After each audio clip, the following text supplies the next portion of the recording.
এই হ্যানা ভোটের যে কাগজগুলো তারা তৈরি করেছেন, এটার কোনো আইনগত ভিত্তি নাই, আদালতে গেলে এটা বাতিল হয়ে যাবে।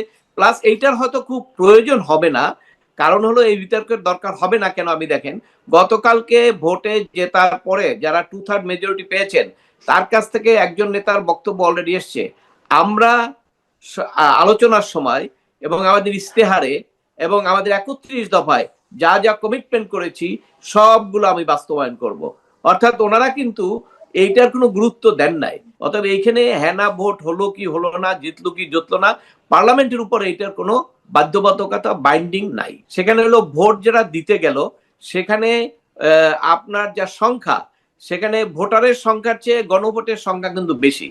তো এখানে কিন্তু একটা প্রশ্ন আসলো, কোত্থেকে আসলো এটা, এটা কি কেউ এক্সট্রা লাগিয়ে দিল, ঢুকিয়ে দিল কিনা, এই প্রশ্ন তো যে কোনো নাগরিক করতেই পারে, কারণ পার্সেন্টেজ কিন্তু ডিফারেন্ট, তাই না? পার্সেন্টেজ কিন্তু ডিফারেন্ট, কিন্তু পার্সেন্টেজ হওয়ার কথা ছিল কম, কারণ অনেকে কিন্তু এই জটিলতার কারণে হ্যাঁ না ভোট তারা দিবে না।